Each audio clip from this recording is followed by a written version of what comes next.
Welcome to the Creative Play and Podcast Network. Join us as we review our favorite RPGs, collectible card games, MMOs, video games, PC games, and bring up interesting topics and things that we'd like to share with everyone.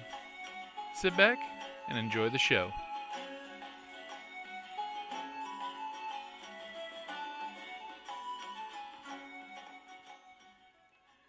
Hi, this is Kelly, aka Trixie from Ragnarok and Roll, a Scion to Ragnarok story, and Tilda Wimblewick from D&D Journey of the 5th Edition. First off, I would just like to say thank you to everyone for listening to our varied adventures, as well as for rating us on iTunes and rpgpodcast.com. If you haven't rated us yet, we would greatly appreciate it if you could. And if you're looking for more ways to support our efforts, we are now on Patreon, a great site where you can help us continue making more podcasts, as well as some special surprises for our patrons. If you can, please look us up at www.patreon.com/cppn. Every little bit helps. And again, thank you for listening. I know it's the custom here at conventions and everywhere, especially classrooms, to hide in the back of the room and not fill up the front seats. First of all, I have something I have to warn you about. There is no hiding. I'm nearsighted, but I see everything, and I will find you.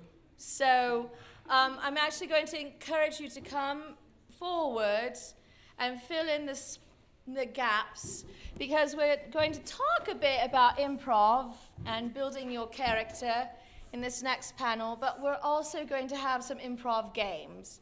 Yeah, Dean Castiel, you're not too cool for school. No, I like you, but you're not too cool. Get up here. Join the fun. Tell me how to live my life.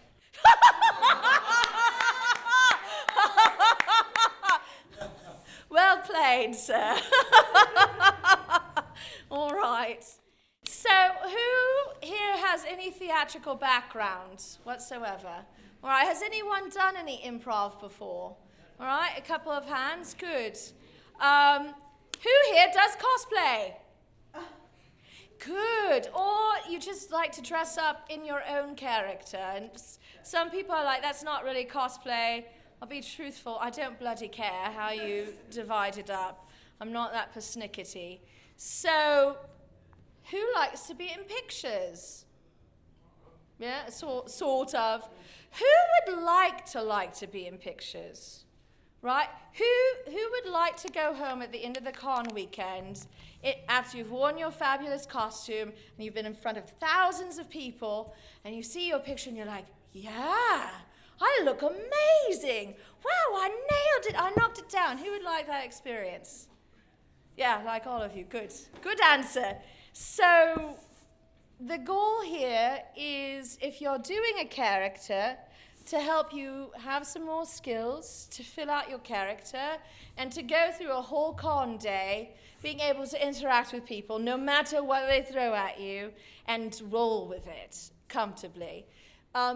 If you are not doing a character in that sense, but you're doing a cosplay or you're dressing in a way that you are very proud of what you're wearing, you should be, whether you think you are or not. I'm telling you right now, this is one of my shoulds. You should embrace your art and be excited about it because it's awesome. You spent time on it. It's lovely. You're going to have pictures taken of you, right? People are going to come up and be like, you're awesome, I love you. You're doing She-Ra from 1985. Wow! That was me yesterday, poor woman. I saw her. Yeah, I know. I accosted her from across the room. Made her take a picture. I asked. I didn't make her. I'm only so much of a tyrant, all right. Anyway, but people are going to take your picture. Now, here's the thing. When you were little, you were a child, and your family or your mum and dad or your teacher, whoever, was like, it's time to take a picture. They were like, be still. Hands at your side. Stare, dead and lifeless at the camera. Now pretend to be happy and smile. All right, that's the picture. Now, I have a lot of pictures like that from when I was little. And I see that training for taking a picture and being really still and having your hands at your side. And you're very still, not you specifically, but people in general, very still. It's like this. I see these pictures a lot on the con floor. And certainly, you're not like doing this, which is maybe not the picture you're going for. Or this is my favorite, this happens to me all the time. That's the picture people give me all the time. And I'm like in the middle of a word, someone's caught me speaking, and it's a terrible face. I'm like, I'm like, oh, that's really attractive, thank you. So the safe thing to do is to be like this, right? All right, that's your safe pose. But you're a human with a story, or you're a Pegasus from Mars with a story. Whatever your character is that you're doing, whatever your costume is, whatever your background, it has life, it has a story, it has physicality. Like Dean, I'm going to pick on you because I really like you, and I have this Zen meditation to, the show Supernatural. I really don't understand. I can't meditate except to Supernatural. But Dean is not this guy. Dean is this guy. Sometimes he's this guy, sometimes he's like this guy staring at Sam. Right? But he's never this guy. So, how do you find that on the con floor? How do you do that moving through your day?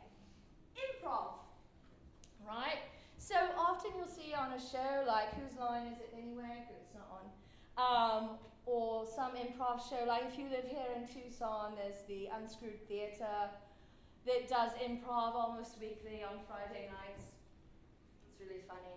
And so they're speaking too, and they're coming up with words, and they're rolling with a topic, and they're doing vignettes. And that's part of improv, and you can do that too. Like Dean, you were very good when I was harassing you when you came in. You had a really cheeky response, it was spot on. This lady, my friend Kelly, raise your hands.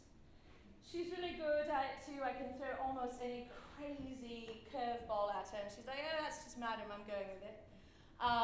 So you will see people who use language as well, but the big thing is having a sense of the character and being able to physically inhabit it. So if you're shy, if you're unnerved by having to say things, if you just don't like to talk because you have laryngitis or you're tired or whatever, there's a way to physically inhabit the character and use that to make your photos look great, to make a magic experience for some person, like Shira made a magic experience for me. Or earlier today, there was this really amazing alien, from the movie, walking around. He's got this huge head. He's brilliant. He's walking around and he's just like, hey, I'm the alien. I'm good, I'm the alien. And, but he's menacing when he takes photos. He's like, wah, he like really inhabits it. So he's kind of internalized that character for himself. He knows how that character's going to be. If that character were a head on a human body, that it would be menacing with its hands, right? Now, obviously the character in actuality is like a weird alien creature, but he's working it. So how do you do that with improv, and how do you develop your character to help you get through the convention? Now, with steampunk, which is my particular bailiwick, we have a whole bunch of people who like to have really unique, idiosyncratic, personal characters, like my Madame Askew. And so they come up with a backstory that they flesh out, and some people do it to a greater or a lesser extent. If you think about a dinner party, who's been to, Hermione, how old are you, darling? 12. All right, so you might be a little bit young for the dinner party metaphor. I apologize, but you have been to a family dinner, right? Like a holiday dinner. So you go to a formal sit down, maybe with people you've met a couple of times or people you only sort of know. What kinds of questions do they ask? What do you do? That's one of the first things. What do you do? So when you're coming up with your character to do your improv, Whether it is an individual character that you've created out of whole cloth, or your favorite character from some piece of media, a really good question is, what do you do? Dean, what do you do? I hunt demons. There you go. He hunts demons. Now, do you think a demon hunter is going to go to the la-di-da tea house in a pink bonnet? Have you watched my show? I have. I kind of know the answer. Do you think that the demon hunter is going to be like, I drink tea with my pinky out? Not unironically, right? It's going to be irony involved. All right, so the demon hunter, you know what you do. That's going to motivate certain things. You're going to fill the space. When you move as a person who has seen violence, who is ready for some sort of martial engagement, who's paying attention, who's confident, who's like, yeah, I'm Dean. That's right, it's me. This is my demon hunting teacup. I don't need my pinky. I'm a Dean. Kill demons with this, right? So that's a really good starting point. Understand what you do. Darling, Hermione, tell me a little bit about your character. What do you do? Make stuff. You make stuff. You're a tinker. Now, tell me, do you make stuff from new materials or do you recycle your materials? Recycle. Recycle. You're a tinker. All right, you recycle things. So when you walk into a space, you're not Dean. Dean. I hunt demons. You're Hermione. I'm a tinker. What's this? Ooh, I could make something with this. Interesting. Ooh, what's this over here? This is oh, who are you? I'm a tinker. I recycle things. I like that. I can borrow that. Can I borrow that? Can I make something with that? That would be cool. Be fantastic. Different body language. Think about who you do, what you do.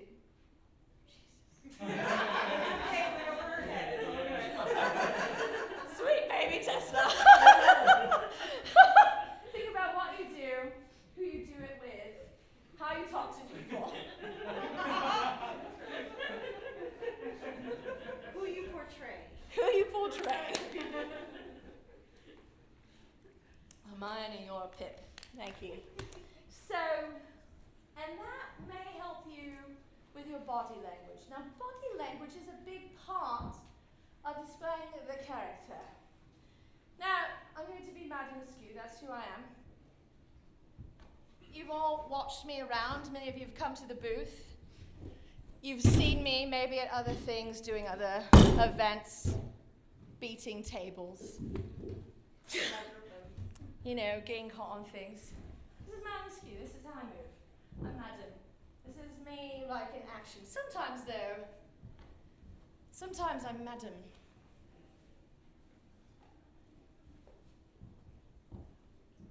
Hi, how are you? Good to see you. Dean, nice to see you. Hey. Oh, Melanie with the dimples. Nice. What do you know about Madam? From the way she moves. From the way I move as Madam. Aristocratic. All right, good. Right. Classy. Oh, yes. Thank you. That was kind. What else do you know? Social, all right. She's confident. Confident, great. Okay. I didn't say I'm classy, social, aristocratic. I just walked into the room. You too need only walk into this space. Once you know what you do, who you do it with, you can walk into this space. You can own it with your physicality.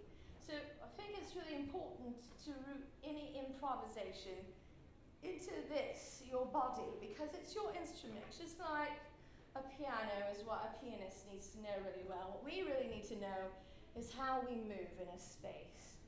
And we have to mean it. So, by which I mean, I'm going to pull out my teacup again. A teacup has weight. So does a gun if you're hunting demons, right? So as your jetpack, or your hat, or anything that you might be interacting with as your character, it has weight, it has presence. When you interact with it, remember it has weight. This is not my teacup. I mean, it is, but this is like, I'm not having tea. Apparently, I'm signaling airplanes. I have to have tea. See, my arm acts like this has weight, like there's something in it. And I don't do this because there's something in my teacup. That'd be a really good way to pour tea into my ensemble. So, Hermione, you're a tinker. You have a very large firearm. It's very big. Did you make it? All right. Hermione the Tinker made her upcycled from found objects gun that she uses to help her go hunt for items. Dean, the demon hunter, did not upcycle any weapons. He went to see, Barbie, and Barbie had it. Or, yeah, I know. Barbie, darn it. Why'd you be an angry ghost? I hope that's not a spoiler for anyone.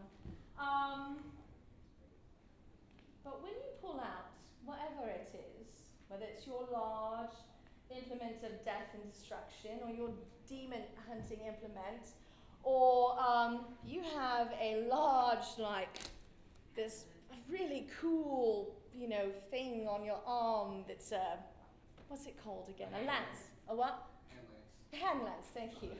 I'll find the word eventually. Own the movement. Remember that the thing has weight. So when you're posing for people, or you're interacting with them, it has weight. You have to sell it.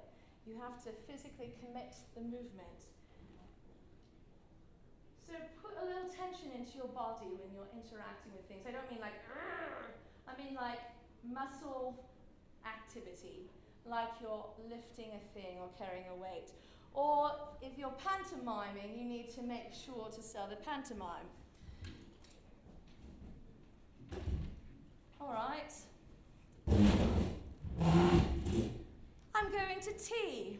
All I have is a chair, but I need to make you believe I have a tea table and a tea service, and that I'm having tea. I may or may not succeed, but I'm going to try and be successful.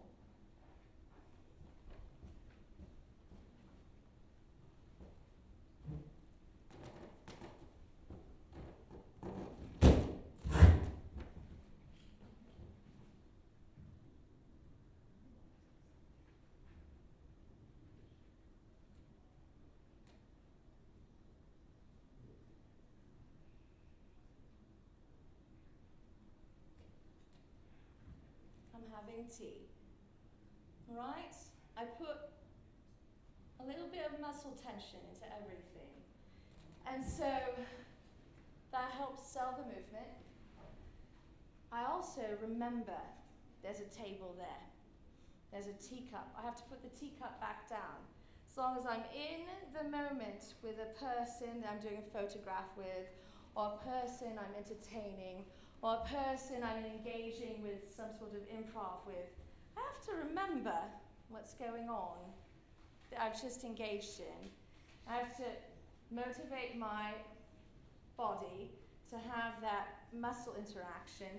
And so when I'm doing photographs then, this is a really great way to sell the photograph. Remember how I was talking about how this is a very standard photograph.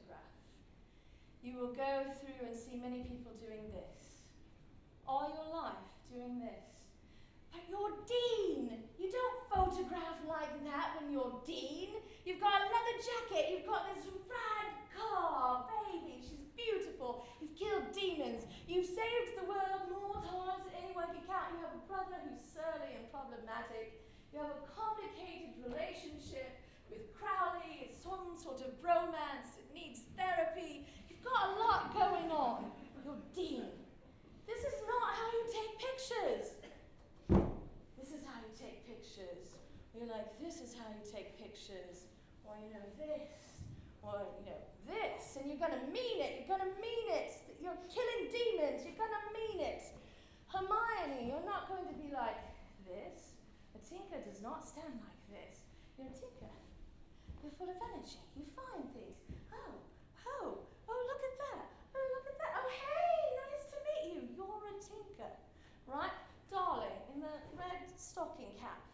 What's your name? I'm Erin. Erin, nice to meet you. I'm Madame Askew.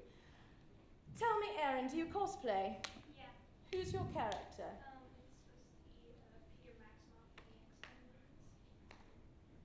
All right, tell me a little bit about Peter Maximoff. He is a mutant that moves really fast, and he's the son of Magneto. Thank you. All right, I know exactly who you mean. All right, now tell me. I've seen the movies, right? I have not read all the comics. Actually, I have a really big challenge reading comics. Don't need to know that, but it's true. Peter, though, is not a still kind of guy. Also, he's kind of like, got a bit of a smirk. He's funny, he's cheeky, he's a cut-up. Tell me, do you think Aaron, he'd be like this in a photo? Or he'd be like, or would he be photobombing? Or would he be like, you know, he's going to be quick and cheeky, right? So this is not Peter's photographic position. This is it. Or this. Or I'm photobombing, they don't know. Right? So to liven up your pictures, remember, you don't want the boring picture any more than anyone else does. When you come to a convention, what do you want? Do you want a good experience? Do you want a magic moment to take home with you? That's why I come. I mean, like these moments here in this room with you are magic. I will remember them always, and I will treasure them. I'll be 80 years old, and I will be like, yeah, this one time at a convention, I was in this room with this really cute girl with this indigo hair named Hermione. It was awesome, right? And I harassed this guy named Dean. I don't know his real name, but I remember him as Dean. I remember that moment. So, think about this. What you want, everyone else around you wants. And when you put on a costume, you are not committed to being everyone's dancing monkey. I'm not saying that. But you have an opportunity to make magic happen for people. And when you're not in a costume and you're interacting with someone in a costume, you equally have that opportunity to make magic happen for that person who's worked really hard. How is it for you when you've spent hours on your costume and you come to a convention and somebody's like, oh my god, oh my god, oh my god, you are my favorite. I love you. Can we take a picture together? Oh, please, can we? And you're like, yeah, I know, that'd be great. I'd love to take a picture with you. Sounds fun. You saddle up and you've practiced. You're like selling it. You're selling your pose, and they're like, all right. Now I've totally done that many a time. But how much more fun is it when they're like, you're selling it, and they're like, oh, the demon, right? Or they're like, oh, I'm dying from the demon, save me. Or they're like, oh, I was the demon, right? It's much more fun, right? So whether you're in costume or not, you have the opportunity to make the magic happen. And that's what this is. We call it improv, but you're making the magic happen. Usually it is with somebody else. Sometimes improv is a very solo experience, but my personal experience in the world is that it's with somebody else. Whether they know it's going to happen or not, they come up to my table, for instance, as I'm tabling here, or they're at Phoenix Comic Con and they're like, teapot racing, what is that? And they come to my teapot race and then they're like, I'm in an improv, how did that happen? Oh no, she's talking to me, make her stop. I'm sure that happens a lot, actually. Or whatever it is, right? You have that opportunity to interact with a human, right? With a real person. You can make magic for them. You can make their convention extraordinary. You can leave them with such an opportunity, with such a memory, that they go home and they're like, I cannot wait for the next convention. I'm going to make a costume. I'm going to make a comic. I'm going to go see this movie and go out with my friends and have the most extraordinary time and tell them all about this thing I did, this confession with a character out of that movie. You are going to make a magic moment. You're going to touch someone in a very real way beyond what you might experience on your day-to-day basis. And you can do that just by being very willing to commit yourself to the movement of what do you do. Now, you can take that up a notch and work on your dialogue, like Dean here, very good, well played you. You can be a Madame Askew and be so insanely immersed in your personal character that you developed that you have entire conversations in character. That takes some thought about, what your background is and what you do in your free time and why you like red. I mean, there's a fictional answer and a real answer, right? And so, yeah, good. So those are all things you can do to up your game to the level of your comfort. And the beauty is you never have to leave the level of your comfort, right? If you have a shoulder injury or you're, not very comfortable speaking Turkish and you're at a Turkish convention, you don't have to speak Turkish. You just have to be Captain America, right? Or Dean. I know they watch Supernatural in Turkey too, right? It's everywhere. Or you can be Hermione the Tinker. And it doesn't matter if you use words because you can present it with your physical presence. But you may also find that you have a style of speech.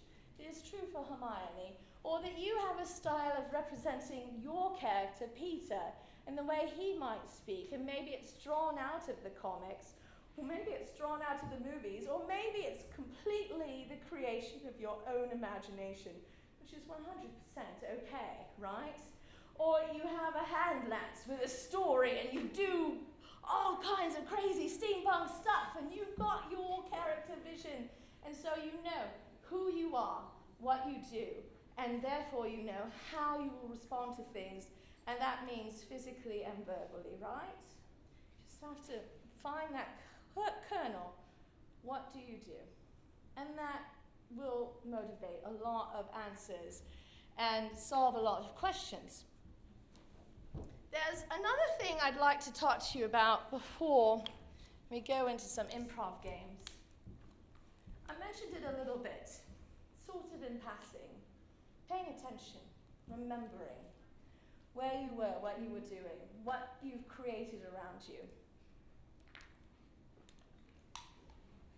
When you're doing improv, you have to remember not only what you were doing and where you were, but what the other people were doing around you. Who they are. What do they do? Where are they? Cheers. Thank you for coming. Goodbye, darling. Bye. And also, you must remember to listen very actively to what's happening with them, what they're saying, what the people around you are saying. All right. Listening is one of your biggest skills in improv. Listening and remembering. You can't just be listening to think about the next thing you're going to say. That is a way to do improv, but it's kind of a selfish way. Because then you're just waiting to showboat, right? But improv is a shared experience. You're creating something magic with another person. That means sharing the time and remembering to permit them to have a part of the magic. If you do not listen, they will never get a chance to be part of the magic. Sometimes someone will have such a great idea that you just need to stand back and let them run with it. Sometimes, if you're new to improv, you need to stand back and let the person with more experience kind of warm you up, right? By doing some crazy things and setting the tone. Or maybe you want to just listen to them and mock them physically, or react physically, or participate some way with body language. I have this wonderful intern who travels with me. His name is Ian. He's 17. He's brilliant. He's been traveling with me to do shows since he was 14. And he's a really charming young man. And when we first brought him on board to do a show with us, it was under very short notice, under really extraordinary circumstances. And we were like, all right, Ian, you've never done improv before. You've never performed with us before. You don't know anything about tea. You've never had tea to drink. So we're giving you a head injury as a character, and you're now mute. So you don't have to talk. And he was like, all right. I'm 14. I'll do what you say. Weird auntie. And so we took him to this show, and we threw him on the stage. And he was supposed to have had this head injury from an exploding tea crate. Yeah. I was in a wheelchair for that show. It's a long story. It's terrible. And it was wonderful, but terrible. So I'm on the stage, and I'm supposed to be in my wheelchair, but I'm standing up, and I'm like leaning against the balustrade, pretending that everything is fine, even though I have a hole in my leg. And Ian's got this dazed look on his face, and we're explaining how he's mute because his head was injured due to this exploding tea crate. And he's like nodding along, and then the magic happens. He's not supposed to talk, but we never told him he couldn't act like we were terrible people. We never told him he couldn't mock me or look at me like I was an idiot. None of that. And so he did all these crazy facial expressions. And then he had this little wooden fake mustache hidden in his waistcoat pocket. And I didn't know he was doing it until I saw pictures, right? So I'm at the front. I'm trying to, help my staff feel comfortable. I have to serve tea to 50 people and, make it work and do all this crazy stuff with tea. And I've brought this poor 14-year-old boy to the event and thrown him to the wolves, and he's being very game. So I don't know, but he's got this moustache, and he's pulling it out, and he's walking around behind me, and this is what he's doing.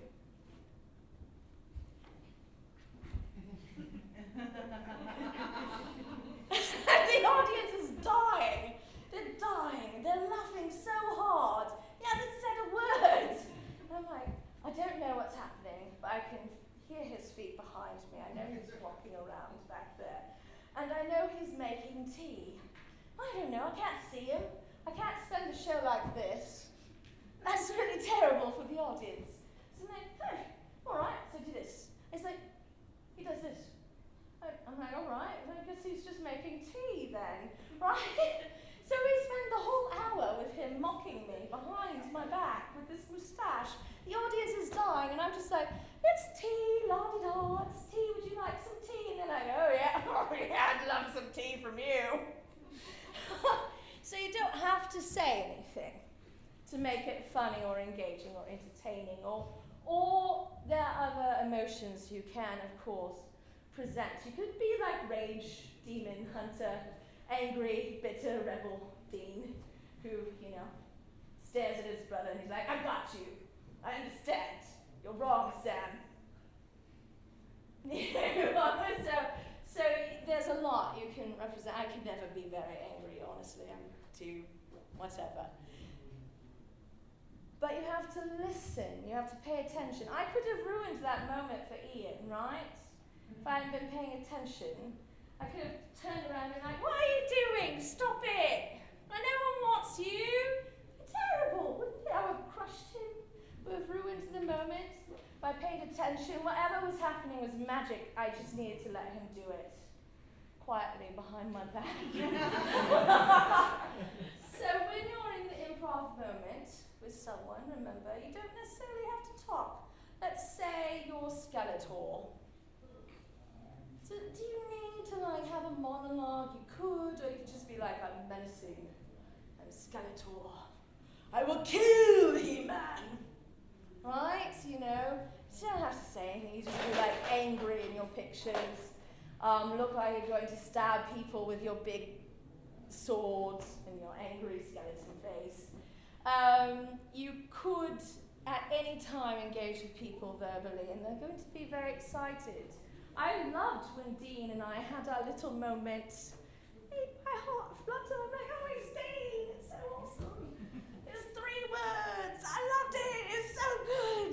you know? So I think if you have those skills, if you commit physically to your moments, if you remember your space and what you're setting, if you think about what do I do, and if you remember to listen, you're going to be able to practice improv, get your, self into that position of making some magic happen. So before we go into a couple of improv games, I want to know if you have any questions. Oh my God, you're so quiet. You know I'm going to torture you. Yes? I gotta run, but just a quick story I just wanted to share with everybody because it falls on the line. So what you're talking about, commitment to character. Yes. And the presence of character. I want to show you all a little, I work at my day job, I work at Walt Disney World. I want to tell you real quick the story of Jeremy. Jeremy was a 12-year-old autistic boy that came to see Belle's story time. Belle's story time was an interactive thing where Belle would do a story, and it was an improv game as well too. They would ask kids to be like, okay, and where do you think they had for dinner? And she would take suggestions like, oh, they had Twinkies. Yes, yeah. So like Belle and the Beast, we sat down and we ate Twinkies. It was an interactive thing like that. There was a little boy named Jeremy, slightly older, about 12-ish, was kind of like hanging on the wings, and she was like, oh, would you like to come and join us? And his parents were like, oh, no, he doesn't like to take part in it. It was like, oh, well, would you like to just come and sit and stand with us? And he was like, okay, so he was brought on, and the story is, oh yes, he doesn't like to talk. Oh, that's fine, he doesn't need to talk.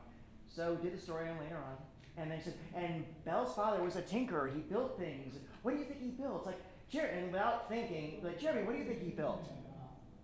Spaceships. And his parents froze. Do the story later on, and then at the end, her parents broke down, went up to the attendants, and they were like, what's going on? It's like, he doesn't talk. And then like, oh, he doesn't say, no, he has never talked. Ever. Those were his first words he had ever said in his entire life. And after that, he began to speak verbally, began to communicate, speak. Brought on by the power of being in the presence of this character and everything else, of being in that immersive moment. So that's exactly what the theory she's talking about the improv theory of being a character.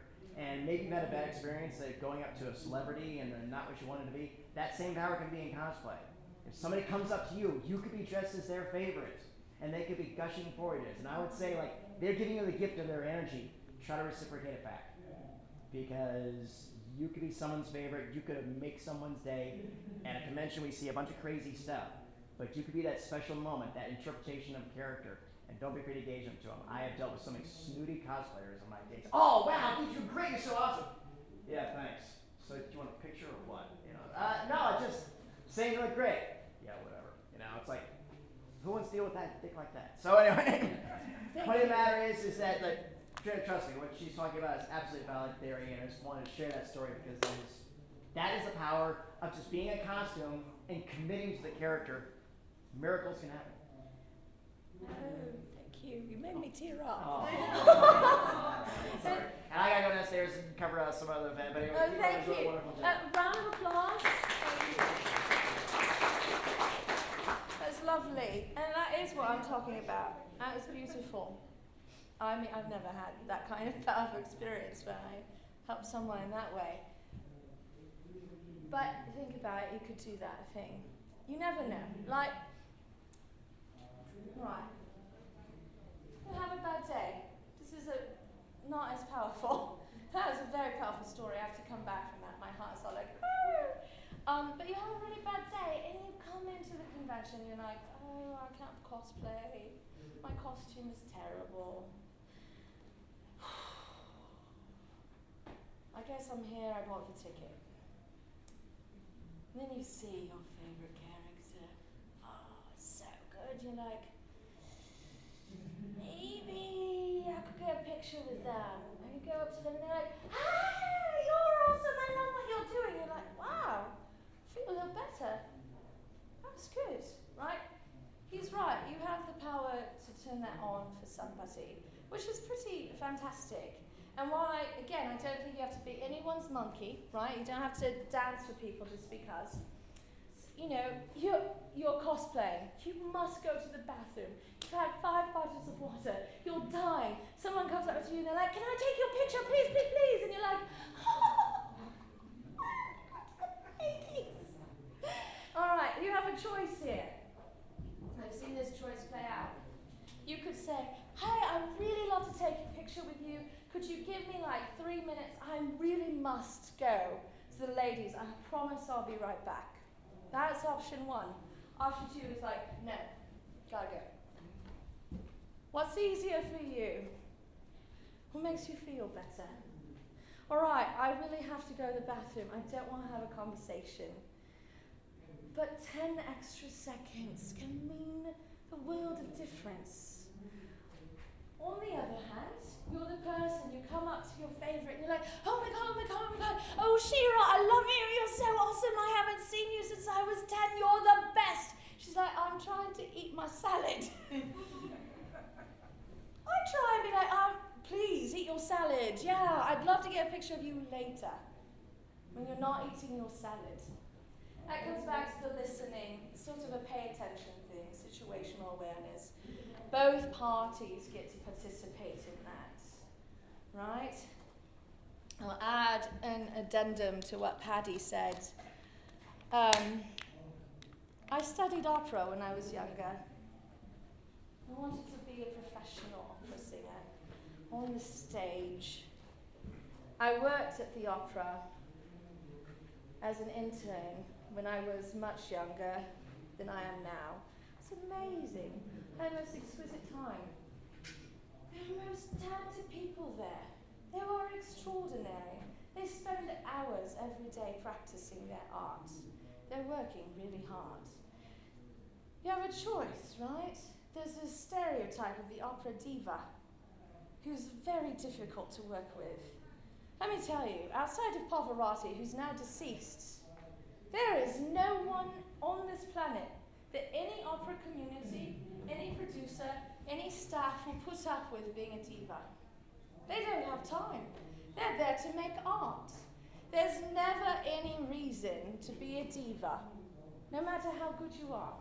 Pavarotti got a pass because we were all afraid of him. He's very, very talented and also very difficult. He's the last of the real divas. If you meet someone who's being a diva, who's being difficult, who's being unpleasant, all right, that's their life choice. Good on them. They are not the only person in this world at the convention. You don't have to make art with them. They get to make art by themselves, right? You can find that person who's also doing that cosplay, who's friendly and awesome and wants to make art with you, right? So if somebody's being difficult, move on. Maybe they've been terrible to you. Maybe they've hurt your feelings. Maybe they were really unpleasant. Really, if I'm at a convention and someone hurts your feelings and is unpleasant, just come find me. I will always try and help improve your day. Even if I am eating a salad, which you probably won't find me doing, they're too messy in a corset. Don't want tomatoes in my corset. Find someone you know. Come and do something fun. Rinse out your metaphorical palette. Making art should be a communal activity. Improv is a shared experience. You don't need to play with the divas. There are plenty of us here who want to have fun. And make a magic. And, ha-ha, we have time. We're going to make a little magic right now. So, all right, I need 4 volunteers. All right, come on. You, all right? Yeah, come on. All right, Lou, all right. Come on. Thank you. Yeah, very gay. All right, a round of applause for our 4 volunteers. All right, I'm not going to get off the stage because I have a bum knee. Normally I'd come down and be with you because I actually like to be on the same level. Now, we're going to do something something that's called 2 by 2. You're going to stand in a square, in a human square, right? I need 2 of you at the front, next to each other. So let's put you in this aisle area because it's a little wider. So, Erin, and what's your name, darling? Paige, Erin and Paige. Move up there. You're going to be the front row. Move up up a little more. There we go.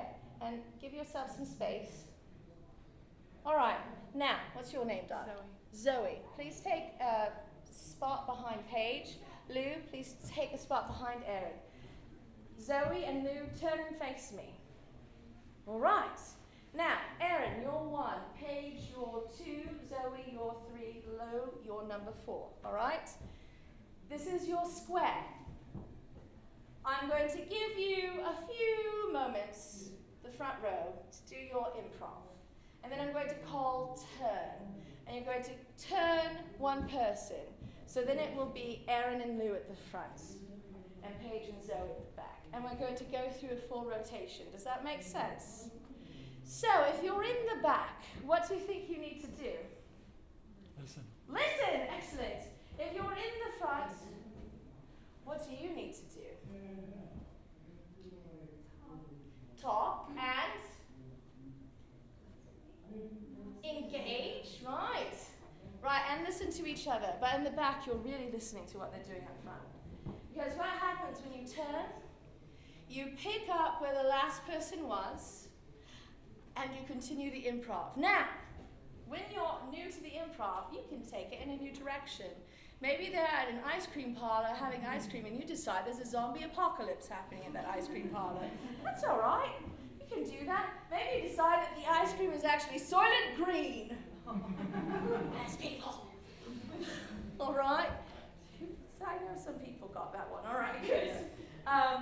That's a movie you may not have seen yet, Hermione, that's good for later. It's good in a terrible, horrible way. It's a terrible movie that's good. All right. So, I'm going to give you, in front, Erin, Paige, I'm going to give you a little scene. Right? You're going to start it, and then the rest of you are going to continue. Do you have any questions? All right. I have faith in you. You've got the best hair. I love it. All right. Erin, I'm a steampunk, so I apologize. This is totes going to be a steampunk scene. All right? So, Erin, you're the captain of a fleet of airships. And you're on a mission. You get to decide what mission. For Queen and country, for some country. And you, my darling, are the ship's cat, clearly. But you talk. You're like the ship's cat, who's also the first mate. It just works. It's steampunk. Literally all works in this genre. All right, are you ready? I'm going to give you 5 seconds. They're going to be quick. All right, and go. We have to go find this thing. I'm not entirely sure yet. But we have to find it. Okay. Are you gonna come and help? I guess. Well, you didn't have a choice, so awesome.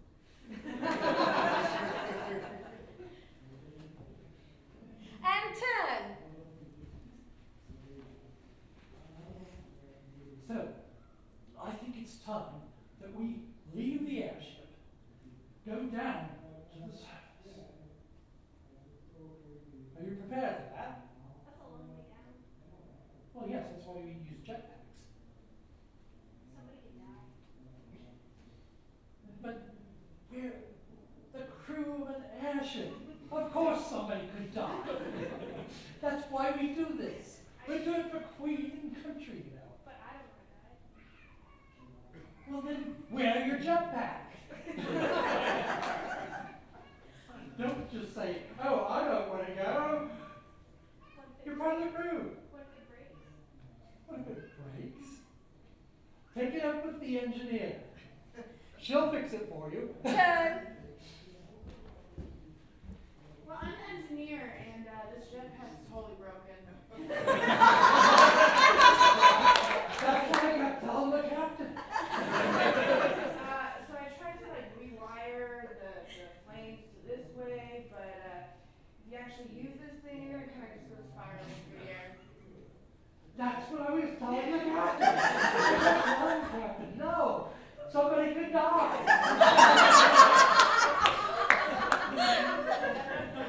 So if we're going down there some way,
everybody. That was good. See how they listen to each other? It's very well done. Excellent ship's cat. I mean, you knew. I didn't even know there was like a ship's cat spacesuit. So, we have a couple minutes. Can I have 4 more volunteers? Yes, all right. Hermione. Yes, you. Yes, you. 1 more. Dun da da da. I'll ask you if you don't. All right, Dean. Yes. Oh! All right, now I have 1 question for you. We can do 2 by 2 again. You want to do that, or you can do a different one? Up to you 4. I don't mind. All right, 2 by 2. All right. 2 by 2. Dean, you want to go up front, or you want to wait for it? All right, Dean's into them. All right, yes. What is your name, darling? Josh. All right, Josh. Hermione, what's your name, darling? Raven. Raven. Ooh, nice name. All right. Oh, it's the loser. Team Rocket, you're a troublemaker. I'm That's watching what the R you. stands for. The R stands Why don't for. you blast off again? All right, I was Dean. going to make it your mom joke, but I probably shouldn't. Josh, here we go. Team Rocket has arrived, and they're actually demons from another dimension. Dean, Josh is apparently the offspring of your father from yet another liaison. We don't know what he was doing, but the Winchesters are apparently prolific. All right, are you ready? And go. What up, girl? So, we're here at the hideout, and I'm not too sure. Well, I'm not sure if that's Pokemon. Okay, first off, who the heck are you? Don't worry about it, you'll find out later. And you see that? That's not normal. You know, I'm supposed to catch them up, but like, I don't want that. What do you want me to do with it? Put it on a leash? Whatever tickles your fancy.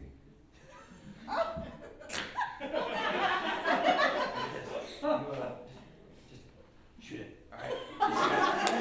And turn. What type of Pokeball is this? A death one. Bang, bang. You want to try it? Yay. Do it.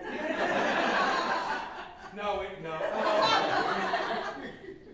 Let's focus it on that thing. I missed. Why are you wearing glasses then? Honey, listen to me. Listen, honey. Okay, no. Why are you wearing glasses when in fact you cannot see? Why not is a Pokemon, but we're talking about you and your glasses. You see, you don't need glasses. As a matter of fact, I think you look better without glasses. Okay, now put them back on. You know, I mean, maybe somebody might think that it looks better, but I'm just trying to make you feel good. You know, it's been a tough time. You know, I know Mom kind of just left out of nowhere, but like, I don't know what to do with you. I'm 10. Turn. Not putting that in me. I said that we go further into the hideout. Cute. Somewhere that we can't use it.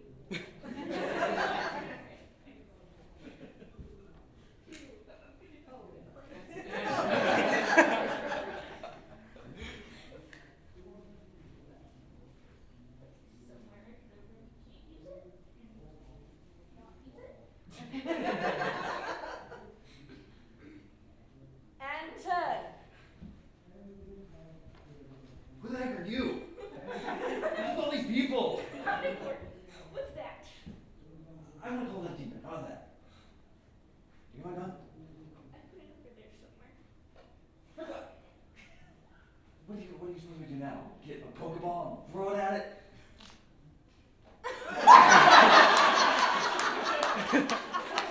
Perfect!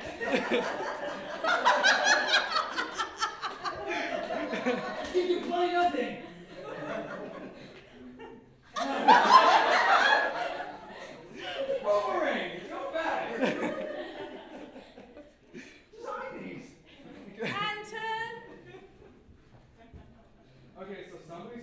my Pokeballs? Sounds like a personal problem.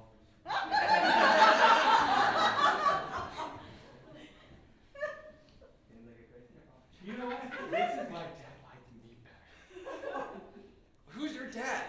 Again, don't worry about it. You'll find out a little bit later. So you said that was a demon? What else could it be?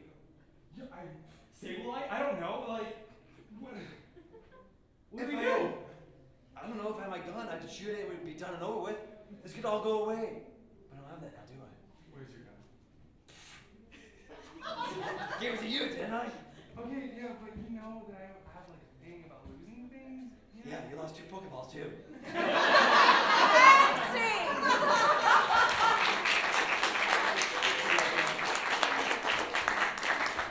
Take your bow. Well played. Yeah, fantastic. Good listening, good interacting. And thank you everyone for participating today. Now, I've talked to the next panelist and she doesn't care if we run over a moment or two. So we have like technically 6 minutes before that panel. If you have a last minute question, I'd be happy to answer it. Yes? Where can folks find you on the internet? What? You can find me at my website, www.madamaskew.com. That's ASKEW. And I should add that it's Madam with an E at the end because that seems nice at the time. And you can also find me on Facebook if you look up Madam Askew. I'm really very active on Facebook. I have a Twitter as well under Madam Askew and an Instagram. I post a lot of cat pictures, be forewarned. So thank you. Any other questions? Yes? How do you deal with costume fails? Like wigs fall off or corsets break? Yeah. How do you deal with that? It's happened. It's all happened. So I try and work it into the experience of the improv. All right? Depending on how terrible the costume failure is. Sometimes I just collapse on the ground like I'm dying. My physician told me I had to stop doing pratfalls for a while because I broke too many things. That's true. And so I have to fall with a lot of operatic grace now. And I take my time about it and I'm like, oh, my corset broke. I'm gonna die very slowly now, in a heap, and then I'll crawl away. Sometimes I'll be just like, oh, it was a tea explosion, whoops. So I find a way to distract a little bit, and also to give myself an out if I need to fix it, or to make it part of the humor if I have, if it's not that major. For instance, my hat will frequently get more askew. Sometimes it will fall off entirely. My goggles are like, earlier they were really attached to my hair. I have no idea what that's doing. But these sometimes will be like down here. I'm like, oh yeah, that was the whole conflict with the lemon pirates. It was crazy. There was this time at Phoenix Comic Con when I had a terrible failure and I had to run back to my room literally because I was on my way to do a panel and I needed to have this fixed before I did the panel. And it's like 115 or whatever horrific temperature it was because it was in the summer in Phoenix, dressed like this. And I'd left plenty of time to get there because I'm neurotic. I like to be on time. But now I had to run back, literally. And I'm gimpy and I'm old. So running looks more like this. Really fast shuffle. But I get back to the panel and I'm winded, out of breath because I've run there and back. And I'm red in the face and I'm dripping every last bit of molecule of fluid out of my body. And I come into the room and everyone turns and stares at me. And I cannot hide that I'm late, that I'm red in the face, that I ran off. Now I could tell them that I had a costume failure. I could, give that out. But where's the fun in that? No fun. Everybody Janet. All right? I like Janet. Actually, I love Janet. She's amazing. But Hermione did not even get that reference. That's all right, darling. It's from like 5 million years ago. So I need to make it something that everybody in the room is going to get and get on board with. So what did I do in that case? I came in. It was the lemon-wielding dwarves. They were attacking me. It was like lemon-wielding dwarves. And even I was like, I don't know where that came from. I'm going to go with it now. Yes. We ran with it the entire weekend, actually. They're from Mordor. They're very angry dwarves. Sauron lied to them. He told them the lemons were gold. But they were lemons, and they're bitter and poisonous, and they want to put them in my tea, and I won't let them. They're very cranky. So that's how I handle it. Any other last question?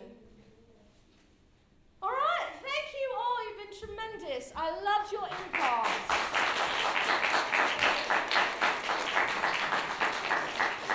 I hope to see you all on the convention floor, convention after convention. And I can't wait to see you in photos and making magic with people. All right.